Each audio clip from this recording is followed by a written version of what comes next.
Ay, suka po ito. O, ayan na. Magpa-free taste na tayo. Grabe. Quality. Tigi isang size. Bite size.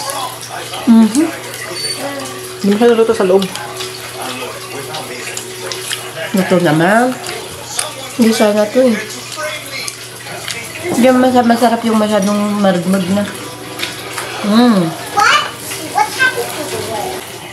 Hello mga meme! Nagpre-prepare na naman kami. Ayan. May preparation part 2. Gumagawa na po kami ng pang Shanghai fish.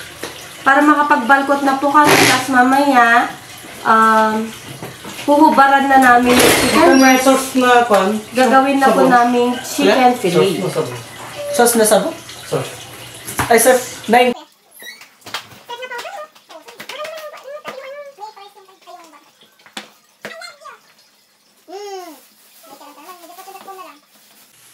Grabe, ang mahal ng gulay.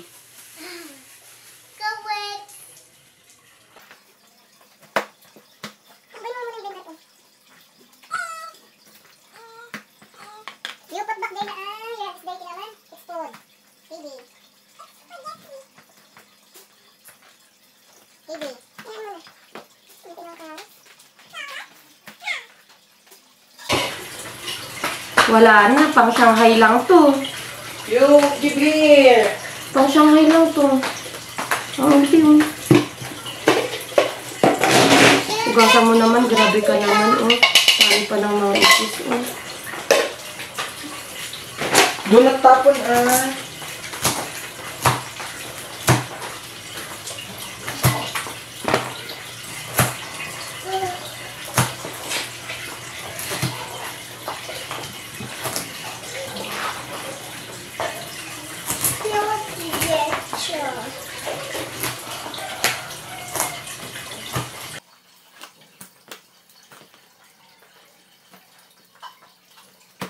Ako pa. Hindi na ba ito? Spaghetti nga ito. Bakit ginawa ko na agad? Ano? Ang spaghetti. Ba't ginawa ko na agad spaghetti? Kaya ako tinatanong sa'yo. Wala na. Durog ko na lang ito. Tapos pangaba na lang yun. Ay, naku talaga, Tiji. Ay, naku talaga. Ay, gagawin mo na lahat. Luluto mo yung mga spaghetti mo. Dapat sa tubig daw ito. Mommy! Mommy? Look at me, Mommy!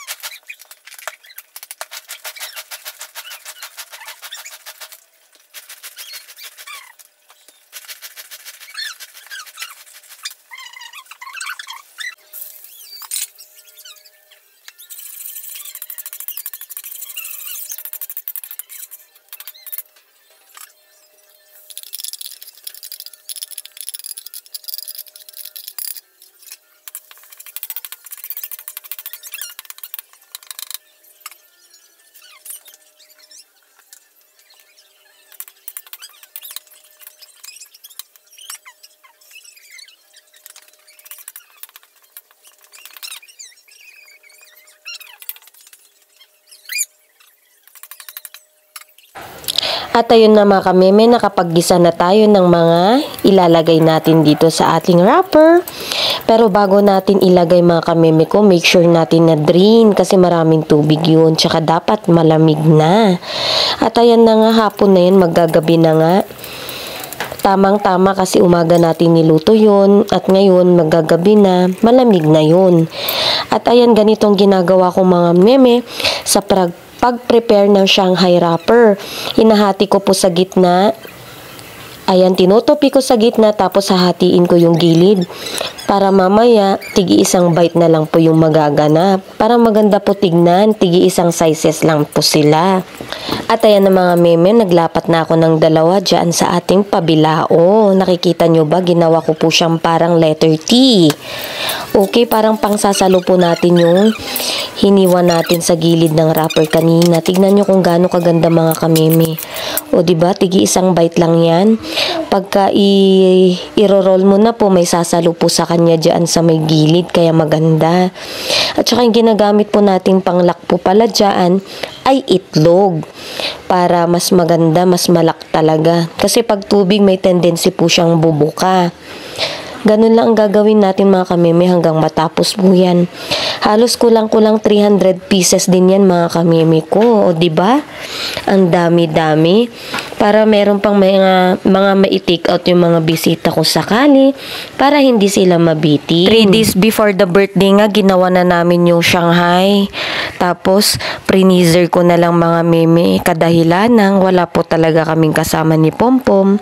Gagawa ng mga ito. Ang dami-dami kasi naming niluto. Grabe, ang dami-daming i-prepare. Kaya, hindi kakayanin kung 1 day before the birthday pa namin gagawin ito. At least, medyo makaka-relax tayo unti. Hindi yung 1 day before the party is very, very haggard na tayo. Buti na lang meron tayong paglalagyan sa ating ref. Medyo malaki ang space ng freezer na ilagay natin lahat. Yun naman yung kagandahan. Parang yung iba lang yung mga nagtitinda ng Shanghai. Free ni freezer po nila yan para magtagal. At saka maganda rin yung ginawa natin kasi super drain talaga yung tubig bago natin binalkot. Kaya hindi po yan magbabasa-basa. Hindi po siya mapapanis. Actually, hindi nga namin nailuto lahat yan kasi sobrang dami. May mga natira pa po kami sa ref.